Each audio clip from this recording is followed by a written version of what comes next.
The habit of speaking apologetically of oneself as being old, merely because one has reached the age of 40 or 50, instead of reversing the rule and expressing gratitude for having reached the age of wisdom and understanding.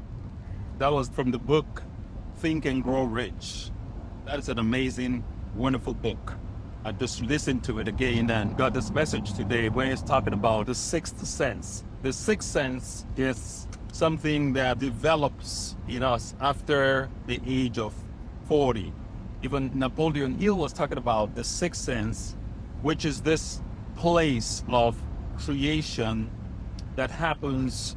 You don't get that knowledge from books. You don't get it from anywhere. You can call it intuition. You can call it the divine. You can call it the place of the unknown. Some people say it's universal intelligence. That's where most ideas or things that are exceptional, that is this new, that has not been seen or heard of, comes from the use of the sixth sense. A lot of the things Thomas Edison did was synthetic imagination. Even Jeff Bezos with Amazon. It's a mix of synthetic and the sixth sense. Even Elon Musk, things like that with the Tesla.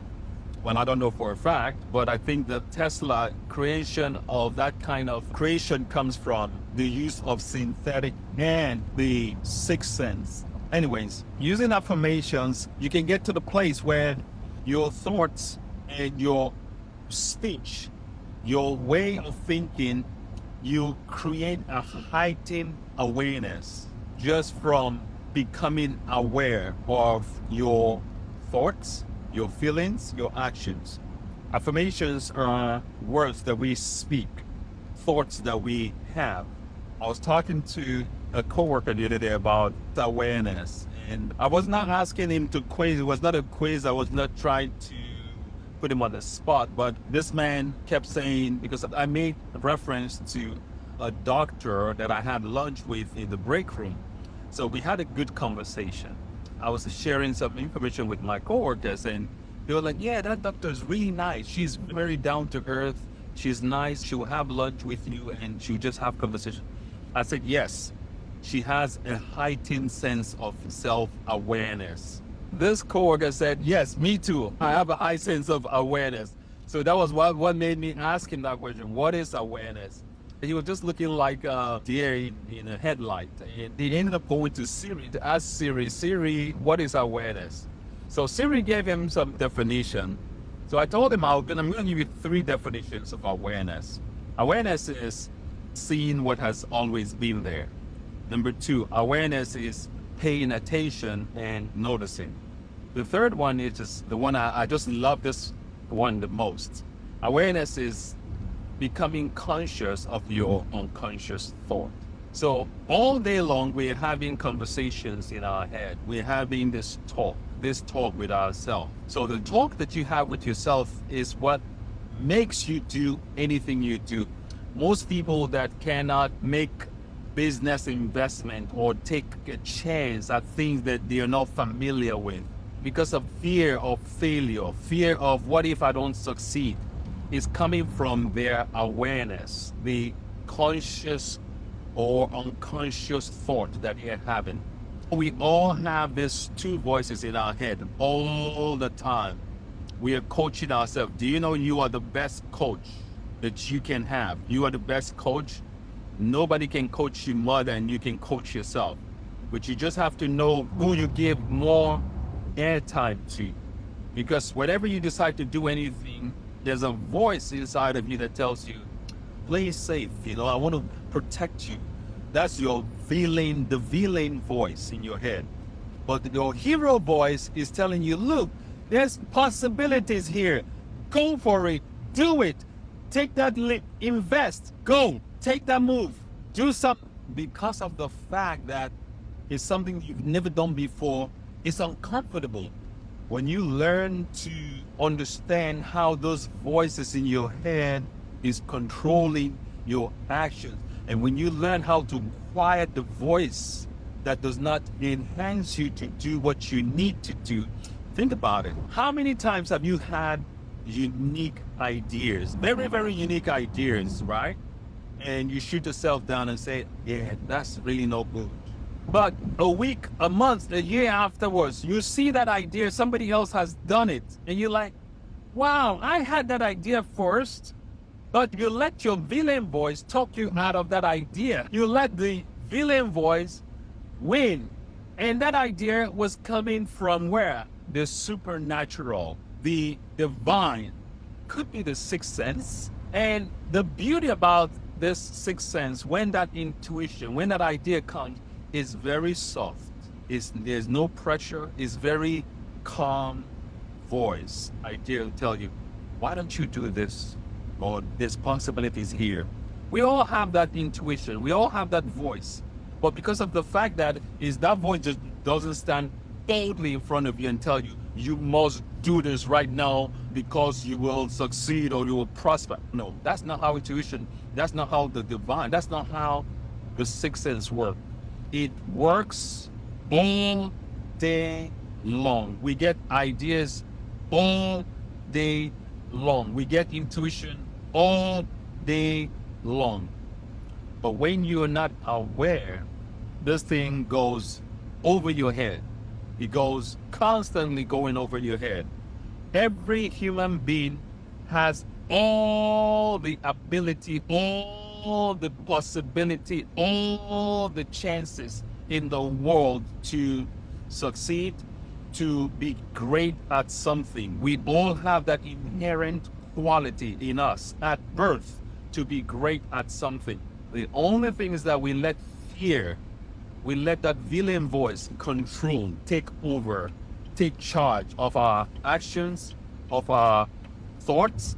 And when that voice takes over your thought, it's crippling. It cripples your creativity, it cripples your ability, it cripples your desire, it cripples your energy, your one power, not even willpower.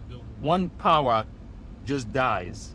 Let's start crafting, learn techniques, learn the ways to use affirmations to get back that awareness, ability to see opportunities and go for it. So somebody asked me, does affirmation work? I said, the best way to answer that question is with another question. What if affirmations work? What if it does work? What is an affirmation? Affirmation is nothing but words that you speak and thoughts that you're thinking constantly. And man is a thought being. We have about 50 to 75,000 thoughts every day. When you're thinking the same thought all day long and every day, 7 days a week, you cannot have a different outcome. So when you learn to understand the thought that you are having and how to become conscious of your thoughts, so not just conscious, also of your unconscious thoughts. Unconscious thoughts are things, are seeds that have been planted even before we knew what was happening, before the age of reasoning. And that's why a lot of people, pretty much everybody, we do things that we know that is not the best thing for us to do, but we end up doing it anyway. Where do habits come from? Habits come from subconscious programming. Subconscious programming, that's what a habit is. So those habits, things that we keep doing over and over and over, some people want to get a different result, but they don't want to change the habit. If you don't change the habit, how are you going to get a different result? There's something I have worked hard on getting rid of this thing, and I'm getting rid of that word in my vocabulary, which is African time. African time is a cop-out, it's nonsense. People say African time. But if you want to do something, there's nothing like African time. African time is a construct that we created to give ourselves an excuse to be sloppy, to be not responsible, not diligent. So African time is nonsense. Get rid of that thing. If you say things like African time is wrong programming, there's only the time. There's 2 o'clock, there's 3 o'clock, there's 4 o'clock. There's no 2:30 African time. 2:30 is 2:30. It's not 2 o'clock African time. So is a habit that people get into because they make excuses all day long. My last visit to Nigeria, I think it was before COVID. I went to Nigeria in 2019. I was having this conversation with my people, and whenever we set up a meeting, I show up on time, and they tell me African time, that there's traffic, I can control it. That's true. Nigerian traffic could be something else. If you've never been to Nigeria, Nigerian traffic could be crazy, right? You could get stuck in traffic for 3 hours and for what reason? Because of ego. Somebody doesn't want to back up to give the other man a chance to go through. And they'll end up blocking the whole expressway for hours. But my argument with them was, okay, it's clear that there's always going to be some kind of story, some kind of traffic, some kind of whatever. Is it possible that you leave home 2 hours, 3 hours, or figure out a time that gives you plenty, ample chance to get to this meeting because of the unforeseeable issues that might arise? When I say things like that, they look at me like, really? I said, yes, really. So if you can make some adjustments, then this nonsense about African time, giving excuses for everything, this goes out of the window. And for some reason, when I'm in Nigeria, I like to go to places very early in the morning because I know the traffic is very less, or later at night. But they say those are dangerous times because of this and that. But the reality is, that's not true. There's less crimes at very early in the morning and late at night because there's less people on the road, there's less cars on the street. I get to go to places I need to get to early on time, and I take care of my business. So anyways, one thing I want to leave with you before I end this right now is that there are no shortage of information out here in the universe. Whatever you want to accomplish, there's somebody that has done that thing. All you need to do is find out who has done what you're trying to do and follow the footsteps, and you'll get the same result. Follow the footsteps. I've paid a lot of coaches to learn a lot of things that I do. I spent money. I've learned from some great people, some mentors. Some people want to achieve everything they want in this life without getting uncomfortable in their pocketbook. Good luck. That's what I say to you. Ask yourself, where you are now from where you were 5 years ago, is it the same place you are? And if you are the same place, that's where you will be next 5 years from now. Same 5 years from now, still giving the same excuses, the same complaints, the same story. So things will never change if you don't change them. You are the only one that can change your circumstances, that can change your future, that can change your life dramatically. I've attracted a lot of people in my life that if I didn't change my way of thinking, I just know it will be impossible for me to be in those kind of circle. It will be impossible for me to come from Ajegule in Nigeria and I'm living in Newport Beach. I'm living in Orange County. It's going to be impossible if I didn't change my way of thinking, my mindset, the way I perceive things. So anyways, I'm going to end this right now. Join us on the closed Facebook group. Go to the link in my bio. Download my free affirmation. Download my free ebook. Download my free affirmation audios.